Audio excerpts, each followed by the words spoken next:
catégorie des humains. C'est cela l'appel. Par l'appel, tu es enregistré en tant qu'humain. L'appel fait de toi un humain. Avant, vous étiez un esprit. Mais votre appel fait de vous un humain. L'appel, c'est tout simplement la qualification. C'est-à-dire, vous êtes qualifié à opérer sur la terre. Vous êtes maintenant susceptible à travailler sur la terre. C'est ça la qualification. L'appel, c'est tout simplement l'envoi. Ceux-là qui sont envoyés, ce sont des appelés. Et l'appel, c'est tout simplement le choix. C'est-à-dire, Dieu vous choisit, voilà pourquoi il vous appelle. J'explique cela avec une illustration simple. J'ai dit par exemple, je veux m'acheter un ordinateur. Je veux, tel que nous sommes là, je considère que nous sommes dans une maison ici. Nous sommes là, nous tous, ensemble. Mais moi, je veux acheter un ordinateur. Mon frère, votre nom? Denis, frère Denis. J'ai dit, bon, je veux acheter un ordinateur. Frère Denis, c'est quelqu'un qui est spécialisé dans des histoires d'ordinateurs, des appareils. Il est très spécialisé. Le frère Henri, lui, il est spécialisé dans... Comme aujourd'hui, il y a le match de la Belgique avec la Russie. Non. Lui, il s'appelle comment? David. David, il est spécialisé dans l'histoire du football. Très spécialisé. Il connaît beaucoup l'histoire du foot, tout ça. Et le bien-aimé Henri, lui, il est spécialisé beaucoup plus dans... Qu'est-ce que tu aimes beaucoup? La finance. Il est beaucoup spécialisé dans l'histoire de l'argent. Connaît beaucoup plus l'argent. Ici, il y a l'informatique. Là-bas, il y a le sport. Moi, je veux l'ordinateur. Je ne vais pas choisir David, ni Henri, mais je vais choisir Denis. Je ne choisis pas David pour deux raisons. La première est qu'il ne se connaît pas dans l'informatique. Et la deuxième est que c'est un enfant. Je ne sais pas lui donner 1500 €. Et je ne sais même pas s'il saura comment aller là où on vend des ordinateurs. Je ne choisis pas Henri parce que Henri, les ordinateurs ne l'intéressent pas. Lui, ce qui l'intéresse, c'est l'argent. Mais j'ai choisi Denis parce que Denis connaît l'informatique.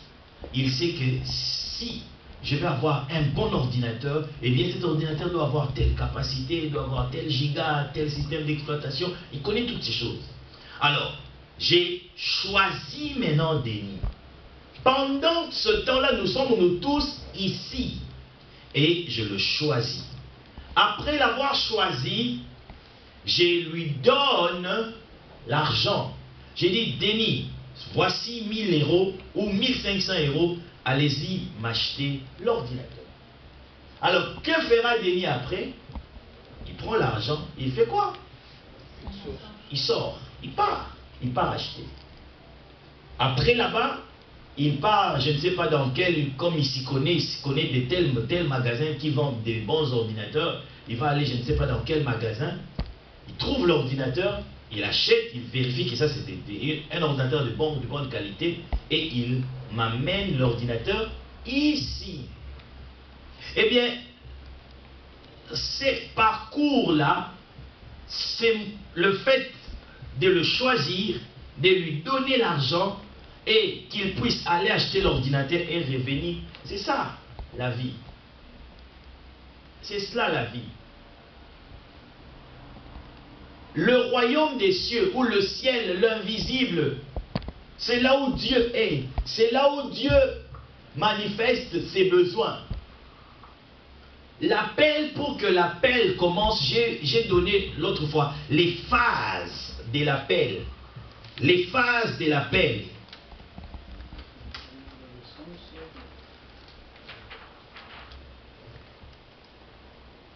Les phases de l'appel. L'appel commence premièrement par les buts. Les buts ou encore le besoin. Le travail, la mission. C'est-à-dire, Dieu a un but. Dieu a un besoin. Comme moi, j'avais un besoin qui était d'acheter l'ordinateur. Dieu a un besoin. Dieu veut faire quelque chose. Dieu veut confier un travail à quelqu'un. Maintenant, il identifie. C'est la deuxième phase. Il identifie. Quel esprit est susceptible à exécuter ce travail? La Bible nous informe que dans le spirituel, dans le monde des esprits, il y en a des myriades et des myriades. Des myriades et des myriades. Et Dieu identifie un esprit. Il dit, ah, cet esprit est capable de faire ce travail ici. C'est ce que la Bible dit, connaître d'avance la préscience de Dieu. C'est-à-dire, Dieu avait vu, j'ai vu les trois personnes, non, lui il peut faire ceci, l'autre il peut faire ça. Alors pour l'informatique, eh bien, c'est Denis. Il identifie l'esprit de Denis. Et vient maintenant la troisième phase, c'est-à-dire, il appelle cet esprit, il instruit cet esprit, il donne maintenant la mission. Il donne la mission et puis il envoie. C'est à partir de là, lorsque Denis sort de cette porte, c'est là que Denis naît sur la terre. Voilà pourquoi je dis la naissance d'un individu sur la terre est la confirmation que cet individu est envoyé. Il est appelé. Et comme tout le monde, il n'existe pas un individu sur la terre qui est venu sur la terre en dehors, sans la naissance. Nous tous, nous naissons. Par conséquent, nous tous, nous sommes appelés. L'appel n'est pas un domaine réservé aux pasteurs, réservé aux apôtres, réservé aux évangélistes, réservé aux docteurs, réservé... Non. Tout le monde, sans exception, ici sur la terre, est appelé par Dieu. Parce que tout le monde a une mission sur la terre à exécuter. Mais le problème, c'est cette phrase que Jésus a dit, il y a beaucoup d'appelés, mais peu sont élus. Pourquoi il y a peu d'élus? Parce que beaucoup de ceux-là qui sont appelés ignorent qu'ils sont appelés. Malheureusement, la même église qui prétend travailler pour amener les gens au ciel, elle travaille pour vous faire ignorer vos appels. Attends, je vais vous démontrer quelque chose. Que l'église dise toujours, que l'église dit tous les jours. Lorsque j'ai appelé Denis, je lui ai donné une mission. J'ai besoin d'un ordinateur. Cet ordinateur doit avoir le système d'exploitation Windows 8, comme actuellement c'est Windows 8. Ça doit avoir Windows 8. Cet ordinateur doit être des marques, je ne sais pas, Sony ou quoi, Samsung, je ne sais pas. Je lui donne toutes ces instructions et je lui donne aussi l'argent. Il part. Denis arrive là-bas. Denis arrive là-bas. Denis ne fait pas ça. Denis n'achète pas l'ordinateur. Est-ce que cela annule le fait que moi je l'avais appelé? Il ne fait pas ce travail-là. Là-bas, il rentre. Il rentre ici, mais il n'achète pas l'ordinateur. Il rentre ici, il vient.